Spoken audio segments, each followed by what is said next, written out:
Mr. President, reading the declaration of certain countries and organizations around the world which are already intervening on the subject of the war and the ordeal that the population in the east of the country is going through. At the moment, we see that many are going to the scene of calling the parties to the conflict to the negotiation table. Mr. President, the position of the DRC remains that no negotiation with the M23, which the government has described as terrorist. Today, the population of North Kivu, the Congolese population, want to know why this position, why the Congolese government does not want negotiation. Is there something hidden behind that? Why the position today of saying we are not negotiating? Why? Very good. Thank you very much.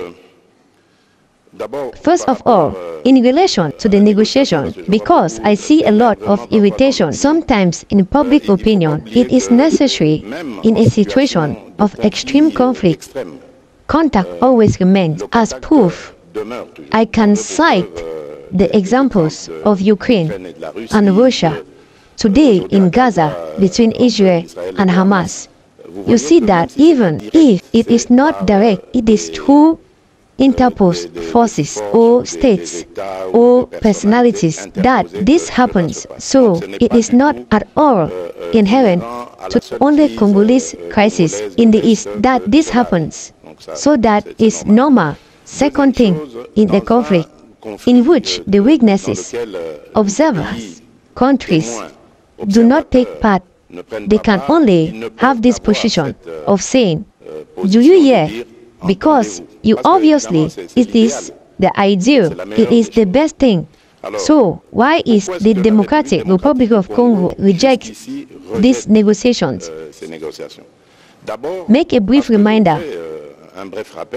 When in April, I think, if my memories are good, 2022, yes, that at the end of April, on the occasion of the official entry of the Democratic Republic of Congo into the East African Community, after the ceremony, we had a discussion between four heads of state. The one who received us at the time, who was in charge, was President Uhuru Kenyatta, and the two, the Rwandan and Ugandan president, as well as myself.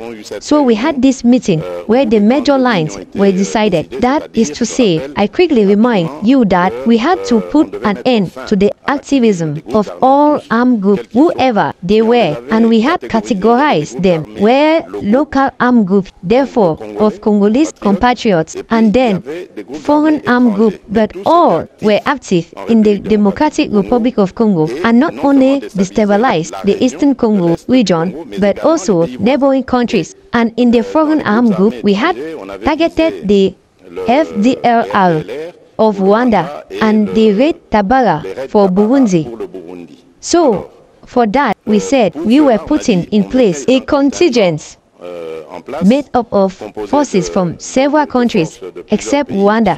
This was at the insistence of the Democratic Republic of Congo.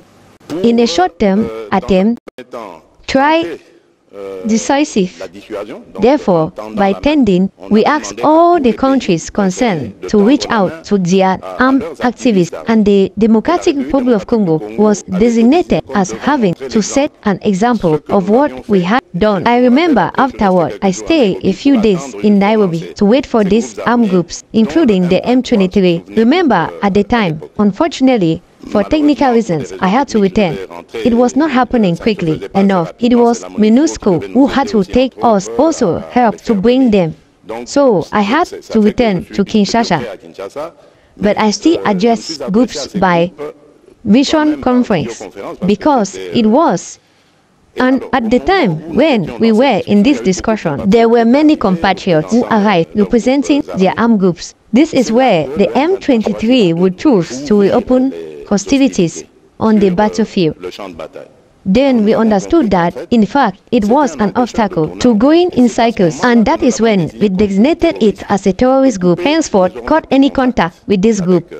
So that was for an historical reminder. And so, since then, Rwanda, which denied at that time the evidence, because on several occasions I had asked President Kagame to recognize if it was really him who was at the base of this aggression. He did deny until the moment when we began to take Rwandan prisoners to find proof of Rwanda involvement and to have the most official proof by United Nations experts, who also established the presence of the Rwandan army on our soil. And there, they changed the narrative. They started to accuse us of supporting the FDLR. A quick reminder, in 2019, on 2 occasions, it was also at the initiatives of the General of Defense, Hayimbi, I validated the return, under the authority of the United Nations,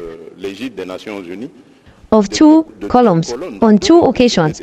It was important columns of FDLR elements with their dependents, therefore women and children, who returned to Rwanda. Therefore, if there were really people that we could not suspect of supporting the FDLR, it's us, because we did this exercise. And so I closed the parenthesis. But despite that, Rwanda continues to wake up this M23. I wouldn't even say it's awake. It's hidden behind the M23, and that's the reason why I don't discuss the negotiations or discussions with the M23. The negotiation or discussion, I prefer to say discussions. I want them. I only want them with Rwanda, because that is my aggressor. I said it in a room in Addis Ababa to Paul Kagame himself, saying it is you that I want to have face-to-face with me in a discussion to find out and ask him the question, what do you want from my country and my people? Why do you continue indefinitely to kill my compatriots and waste my country's resources? That's all I want to ask as a team for dialogue, because there is nothing else. I owe him nothing, he owes me nothing, but he must simply explain to me why he insists on massacre my compatriots in this unjust manner for so many years, and why he continues systematically to drain mineral resources and others, because we are not talking about agriculture, but our tea, our coffee also goes to Rwanda, and when it arrives, it is stamped made in Rwanda, when it is a product still from Congolese soil.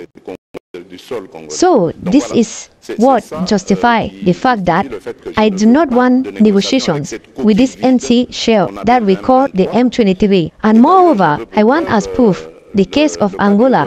Ask the question to Angolan president who had this authorization for me to contact the M23, because he knew that I did not want to discuss with them. I told him, Mr. President, do it, but you will prove me right. You will see very quickly that these people are puppets of Rwanda. They will not continue this discussion, because they know that you will discover that behind that it is Rwandans. I saw some irresponsible Congolese who dared to say we saw Congolese in M23. Too bad for them. History will judge them one day, but I can assure you that the M23 is not Congolese.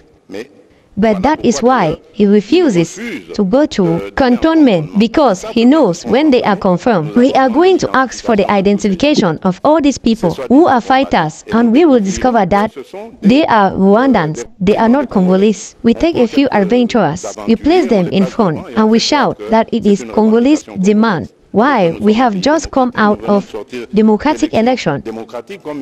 Like there has never been one in this country. No arms, no internet shutdown, no exclusion of any candidate. We went to transparent election with the participation or observation of all kinds of international observation. There is no better there. There is no better. So if they have revanchism to make, it is through election and not by taking up arms. Africa, wake up. Africa, rise up. Africa without borders. Africa, continental free trade area. The time is now. Please don't forget to like, share and subscribe. Thank you.